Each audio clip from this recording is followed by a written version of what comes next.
गांव में एक बहुत पुरानी गुफा थी। उस गुफा के आसपास कोई भी जाने की हिम्मत नहीं करता था, क्योंकि गांव वालों का मानना था कि वह खूनी गुफा है। जो भी उस गुफा में जाता है वह फिर कभी लौट के वापस नहीं आता। फिर एक दिन की बात है, रामू जंगल में लकड़ियां काटने जाता है। वह लकड़ियां काट कर जंगल से वापस आ रहा होता है, तभी बहुत तेज बारिश शुरू हो जाती है। उसकी सारी कटी हुई लकड़ियां भीगने लगती हैं। अरे ये क्या? जब मैं सुबह निकला था तब तो बारिश के कोई आसार नहीं दिख रहे थे। अब अचानक ये बारिश कहाँ से शुरू हो गई? अब क्या करूं? तभी उसे एक गुफा दिखाई देती है। अरे यह तो वही खूनी गुफा है। इसमें तो जो जाता है वह कभी लौट के नहीं आता। अब मैं क्या करूं? इस गुफा में जाऊं या ना जाऊं? मेरे पास कोई दूसरा रास्ता तो है नहीं। एक काम करता हूँ, थोड़ी देर इस गुफा में रुक जाता हूँ। रामू उस गुफा के अंदर चल देता है।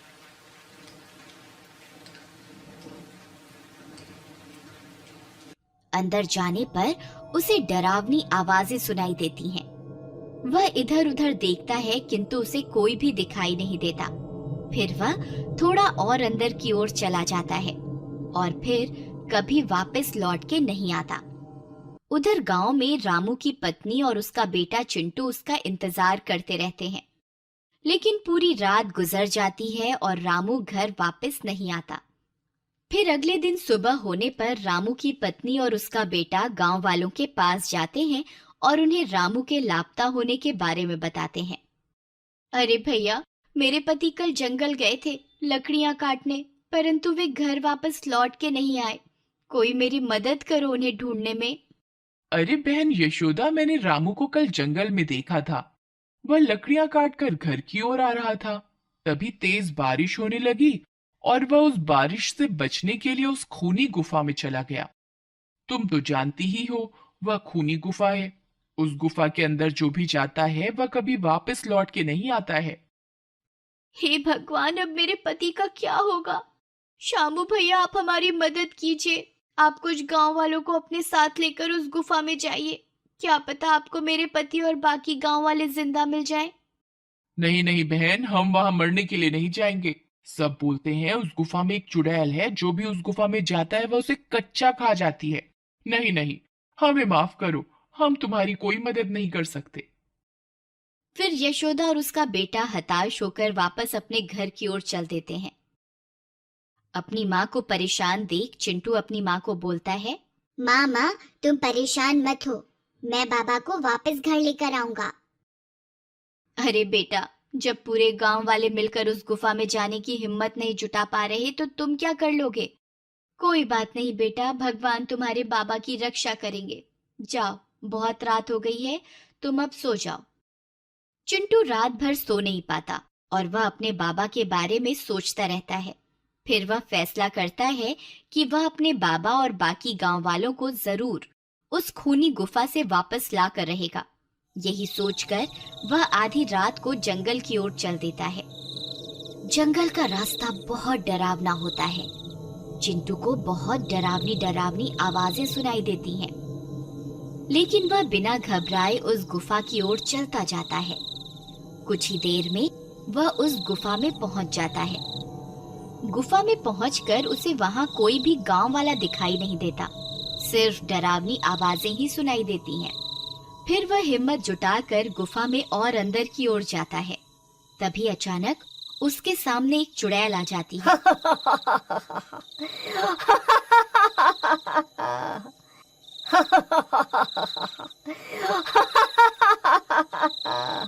अरे ये कौन है जो इस गुफा में मरने के लिए आया है? चिंटू उस चुड़ैल को देखकर हक्का बक्का रह जाता है। डर के मारे वह कांपने लगता है। उस चुड़ैल को देखकर चिंटू की हालत खराब हो जाती है, लेकिन वह भागता नहीं है और अपनी जगह पर डटा रहता है। चुड़ैल उसे बहुत डराने की कोशिश करती है, लेकिन वह अपनी जगह पर डटा रहता है। अरे, ये तो छोटा बच्चा है, ये तो मेरे किसी काम का नहीं है। इसे यहाँ से कैसे भगाऊं? ये तो मेरा सारा काम चौपट करवा देगा। दूसरी तरफ चिंटू को घर में ना पाकर यशोदा घबरा जाती है। हे भगवान, अब चिंटू आधी रात को कहाँ चला गया? कहीं वह अपने बाबा को छुड़ाने उस खूनी गुफा की ओर तो नहीं चला गया। हे भगवान, अब मैं क्या करूं? फिर वह भागती हुई शामू के घर जाती है और उससे मदद मांगती है। भैया, चिंटू घर से लापता है। वह अवश्य ही अपने बाबा को बचाने के लिए उस खूनी गुफा की ओर गया होगा। कृपा करके मेरी मदद कीजिए। फिर शामू भागकर बाकी के गांव वालों के पास मदद मांगने जाता है। अरे भाई कालिया, चिंटू भी उस खूनी गुफा की ओर चला गया है। अब हम सबको मिलकर उसकी मदद करनी चाहिए।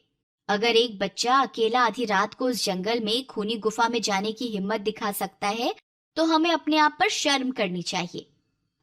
तुम सही कह रहे हो शामू। चिंटू की हिम्मत को देखकर मुझ में भी हिम्मत आ गई। चलो, हम सब उस खूनी गुफा में चलते हैं। जो होगा देखा जाएगा। यही सोचकर कुछ गांव वाले मिलकर उस खूनी गुफा की ओर जाते हैं। दूसरी तरफ वह चुड़ैल चिंटू को वहां से डराकर भगाने की कोशिश करती रहती है, परंतु चिंटू अपनी जगह से नहीं हिलता। अरे मूर्ख बालक, क्या तुझे मुझसे डर नहीं लगता? मैं तुझे कच्चा ही खा जाऊंगी। मैं तुझे आखिरी बार बोल रही हूँ, यहाँ से चला जा, नहीं तो अच्छा नहीं होगा। हे चुड़ैल, मैं अपने बाबा से बहुत प्यार करता हूँ। अगर वे मेरे लिए अपनी जान दे सकते हैं तो मैं उनके लिए अपनी जान देने को तैयार हूँ। मैं उन्हें लिए बगैर यहाँ से नहीं जाऊंगा। अब मैं तुमसे नहीं डरता। तुम्हें जो करना है कर लो। अरे यार, ये तो बहुत बहादुर है। यहाँ से जाने का नाम ही नहीं ले रहा। कहीं मेरी सच्चाई सबके सामने ना आ जाए। अब मैं क्या करूं? तभी सब गांव वाले हाथों में मशाल लिए वहां पहुंच जाते हैं। अरे बाप रे, यहाँ तो चुड़ैल है। अरे दैया रे दैया, भागो यहाँ से, वरना ये चुड़ैल हम सबको खा जाएगी। सभी गांव वाले बहुत डर जाते हैं। अरे मूर्खों, डरो नहीं। देखो, चिंटू उस चुड़ैल के पास ही खड़ा है। अगर ये चुड़ैल को खाना होता तो अब तक ये चिंटू को खा चुकी होती। जरूर दाल में कुछ काला है। तभी सब गांव वाले चिंटू के पास जाकर उसके साथ खड़े हो जाते हैं। लगता है आज तुम सबकी मौत तुम्हें यहाँ खींच कर ले आई है। हे चुड़ैल, चिंटू की हिम्मत देखकर हम सब में भी तुम्हारा सामना करने की हिम्मत आ गई है। अब हम तुमसे नहीं डरते।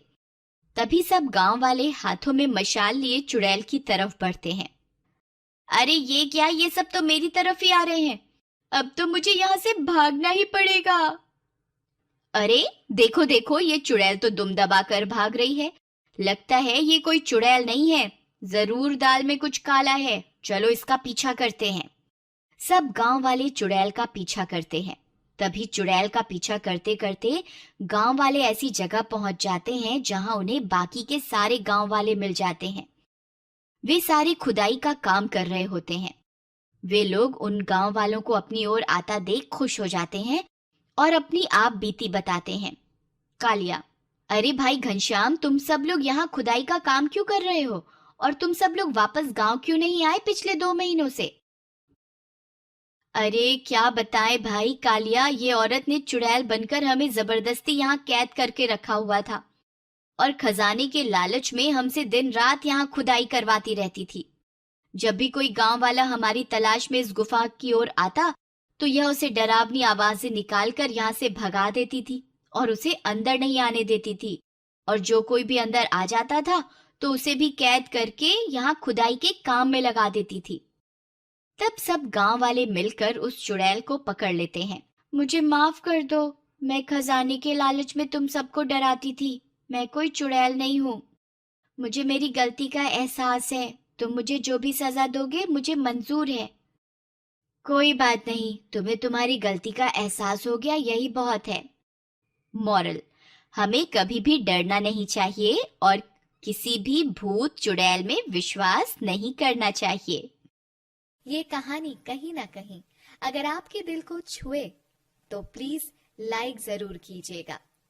Humanity should be our race, love should be our religion. Thanks for watching.